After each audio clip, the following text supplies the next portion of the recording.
Hello everyone, welcome to my YouTube channel bio hope. बच्चों, आज मैं आपको हार्ट डिजीज़ पढ़ाऊंगा। बेटा, ये हार्ट डिजीज़ क्या होती हैं? कई तरह की हार्ट डिजीज़ हैं जो मुझे आपसे डिस्कस करना है। ये क्लास 11 और क्लास 10 के सिलेबस का थोड़ा सा पार्ट है, इसको देख सकते हैं हम लोग। कौन कौन सी हार्ट डिजीज़ होती हैं बेटा? जैसे हाई ब्लड प्रेशर, जिसे हम हाइपरटेंशन भी कहते हैं। तो हाई ब्लड प्रेशर अक्सर लोगों का हो जाता है, आपने देखा होगा, किसी का ब्लड प्रेशर लो भी होता है, किसी का हाई भी होता है। यहाँ हम बात कर रहे हैं हाई ब्लड प्रेशर, जिसका दूसरा नाम हाइपरटेंशन। जब ब्लड प्रेशर बढ़ता है उसे हाइपरटेंशन कहते हैं बच्चों, ठीक है बेटा। तो हमने लिख भी दिया डेफिनेशन के तौर पर बताने के लिए कि hypertension is the term for the blood pressure that is higher than normal.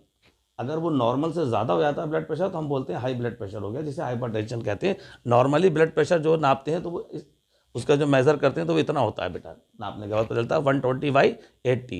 ये सिस्टोलिक और ये डायस्टोलिक दो तरह का ब्लड प्रेशर हम चेक करते हैं। जो ऊपर का ब्लड प्रेशर ये सिस्टोलिक और जो नीचे वाला लिखा बेटा ये डायस्टोलिक होता है, ठीक है। तो 120/80 है तो नॉर्मल ब्लड प्रेशर कहलाएगा, ठीक। अगर इससे ऊपर चला जाता है ब्लड प्रेशर कितना, अगर 140 ऊपर वाला चला जाए, नीचे वाला 90 हो जाए, तो इससे कहते हैं बढ़ गया ब्लड प्रेशर। हाइपर यानी ज़्यादा हो जाना, ठीक है। If repeated check the blood pressure is individual is 140/90 और हायर, हम इसे हायर कह सकते हैं अगर ज़्यादा बढ़ा है तो, ठीक है।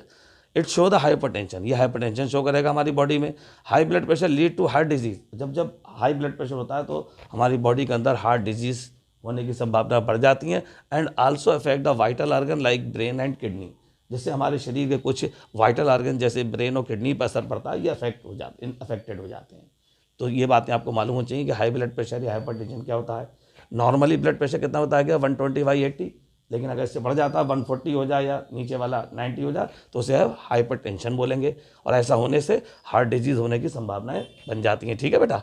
और ऐसा जब हार्ट डिजीज़ होने की संभावना बढ़ेंगी और भी इसके अलावा हमारी बॉडी के जो वाइटल ऑर्गन है लाइक ब्रेन और किडनी, इन पर भी इफेक्ट पड़ेगा, ठीक। तो एक तो हाइपरटेंशन वाली डिजीज़ हो गई हार्ट से रिलेटेड। दूसरी एक है एथेरोस्क्लेरोसिस। एथेरोस्क्लेरोसिस डिजीज़ देखिए, मैंने ये रेड कलर से देखिए कि मैंने ये बनाई है आपको आर्टरी। ये नॉर्मल आर्टरी है, ये बीच में जितना ये पार्ट दिखाई दे रहा है ये मैंने बना के दिखाया, इसको ल्यूमन कहते हैं। इसकी बीच की जो कैविटी दिखाई दे रही है, आर्टरी के बीच में जो ट्यूब जैसा स्ट्रक्चर अंदर खोखला दिखाई दे रहा है, ल्यूमन नाम की कैविटी।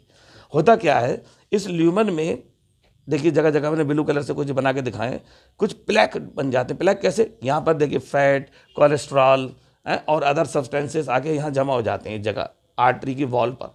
आर्टरी वॉल पर क्या क्या चीज़ें, फैट है, कोलेस्ट्रॉल है और भी दूसरे सब्सटेंसेस यहाँ जमा हो जाते हैं। तो पहले तो ल्यूमन इतनी चौड़ी थी, यहाँ दिखाई दे रही है। जब ये सब्सटेंस आगे यहाँ जमा होगा इसके ल्यूमन की वॉल पर तो ये काफ़ी नैरो हो जाती है, देखिए नैरो।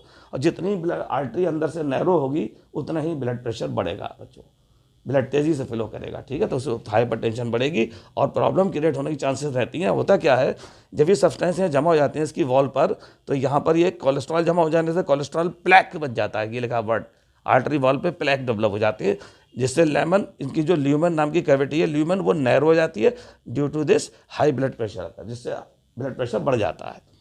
तो सीधी बात ध्यान रखना, नॉर्मल कंडीशन में ल्यूमन जो होती है काफ़ी एक स्पेसली होती है, चौड़ी होती है, लेकिन जब हम कोलेस्ट्रॉल हमारी बॉडी में ज़्यादा डिपॉजिट हो जाता है, फैट डिपॉजिट हो जाता है, तो ये आर्टरी वॉल पे डिपॉजिट होता है, जिससे कोलेस्ट्रॉल प्लेक डेवलप हो जाती है, जिससे ल्यूमन काफ़ी नैरो हो जाती है और ब्लड प्रेशर बढ़ जाता है। इसको हम बोलते हैं एथेरोस्क्लेरोसिस, ठीक है बेटा। एक और डिजीज़ होती है, इसका नाम है कोरोनरी आर्टरी डिजीज़, जिसे CAD कैट के नाम से भी बच्चे हम जानते हैं, ठीक। कोरोनरी आर्टरी डिजीज़ किसको रेफर कर रही है? कुछ कुछ इससे मिलता जुलता है, लेकिन देखिए थोड़ा चेंज बताता हूँ आपको। कोरोनरी आर्टरी डिजीज़ जो होती है, it is often refer to as इस एथेरोस्क्लेरोसिस जो हमने ऊपर पढ़ा, एथेरोस्क्लेरोसिस जैसा ही होता है। क्यों? इसका इफेक्ट क्या होता है? That affect the vessels. कौन सी वेसल्स? कोरोनरी आर्टरी की बात कर रहा हूँ। इस वेसल पर इफेक्ट डालती है, that supply the blood to the heart muscles, जो हमारी हार्ट मसल्स को ब्लड सप्लाई करती है, उसके ऊपर इसका असर पड़ता है सीधा कोरोनरी आर्टरी पर, ठीक है। अब इट इज़ काज्ड, ये क्यों होता है ऐसा? जो चीज़ें मैंने ऊपर पढ़ाई वही बातें हैं। It is caused due to the deposits of calcium, fat and cholesterol. तो कैल्शियम, फैट और कोलेस्ट्रॉल के जमा हो जाने की वजह से, और fibrous tissue which is makes the lumen artery narrow, जिससे ल्यूमन आर्टरी नैरो हो जाती है।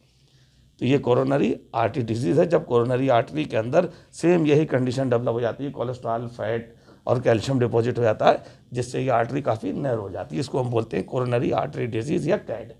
ओके बेटा।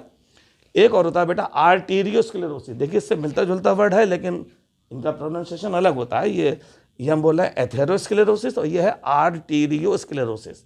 इसमें क्या होता है, it is the genetic term for the thickening and loss of elasticity of arterial wall.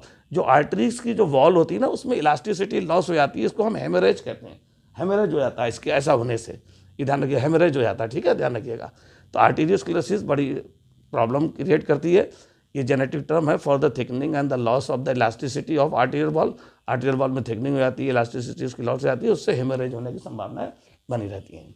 एक और डिजीज है एंजाइना या एंजाइना पेक्टोरिस। इंपॉर्टेंट है क्वेश्चन, यहाँ से निकलता है, ध्यान समझिएगा। होता क्या है, it is the symptoms of accused chest pain. इससे आदमी के चेस्ट में बहुत ज़्यादा पेन होने लगता है। It appear due to the no enough oxygen. देखिए इंपॉर्टेंट पॉइंट है ये, no enough oxygen is reaching to the heart muscles. जब आपकी हार्ट मसल्स में इनफ ऑक्सीजन नहीं पहुंच पाती, तब ये प्रॉब्लम क्रिएट होती है angina pectoris. Angina can occur man and women in any age. ये मैन में भी हो सकती है डिजीज बेटा, और वुमेन में भी हो सकती है, और किसी भी उम्र में हो सकती है। जनरली ये मिडिल एज और एल्डर एज में देखने को ज़्यादा मिलता है, ठीक है। It occur due to the condition that affect the blood flow. इसकी वजह से ब्लड फ्लो पे इसका काफ़ी अफेक्ट पड़ता है, ये ध्यान रखिए। ब्लड फ्लो ठीक से प्रॉपर नहीं हो पाता। तो हमने देखा एंजाइना या एंजाइना पेक्टोरिस वो डिजीज़ जिसमें हमारे जो ब्लड एक्यूज चेस्ट पेन कब होगा, जब बॉडी के अंदर इसमें इस बीमारी में एक्यूज चेस्ट पेन इसलिए होगा क्योंकि no enough oxygen reaching to the heart muscle. क्योंकि हमारी हार्ट मसल में इनफ ऑक्सीजन, जितनी ज़रूरत है ऑक्सीजन की, उतनी ऑक्सीजन नहीं पहुंच पा रही है। और ये मैन वुमेन दोनों में किसी भी एज में हो सकती है। जनरली ये मिडिल एज और एल्डर एज में ज़्यादा देखने को मिलती है, ठीक है। और इसकी वजह से ब्लड फ्लो जो होता है वो अफेक्टेड हो जाता है। एक और है बेटा हार्ट अटैक। सुना होगा आपने अक्सर लोगों के हार्ट अटैक हो गया। होता क्या heart attack actually, when heart muscles is suddenly damage by an inadequate blood supply. किसी कारण जब ब्लड सप्लाई पूरी तरह से हार्ट मसल तक नहीं पहुंच पाती है, तो उसकी वजह से हार्ट मसल जो होती हैं वो सडनली डैमेज हो जाती हैं, ठीक है, उसे हम हार्ट अटैक बोलते हैं, ठीक है, ध्यान रखिएगा। दूसरा हमारा होता है हार्ट फेलियर। हार्ट फेलियर थोड़ा सा अलग है इसमें। Heart failure means the state of the heart which is not pumping blood effectively enough to meet the needs of the body. यहाँ देखिए क्या कहना चाह रहे हैं, heart failure means the state of the heart when it is not pumping blood effectively enough to meet to needs the body। मतलब जितना body को जरूरत है उतना ब्लड नहीं मिल पा रहा है, इस वजह से हार्ट फेलियर होता है, ठीक है। It is sometime called congestion heart failure because the congestion of the lungs is one of the main symptoms of this disease. Lungs का कंजेशन होना भी इसका एक बहुत बड़ा मेन सिम्टम्स माना जाता है, ठीक है। एक डिजीज बेटा और होती है कार्डियक अरेस्ट। इसमें कुछ नहीं होता, when the heart stop beating. जब हार्ट स्टॉप बीट करना यानी धड़कना हार्ट बंद कर देता है।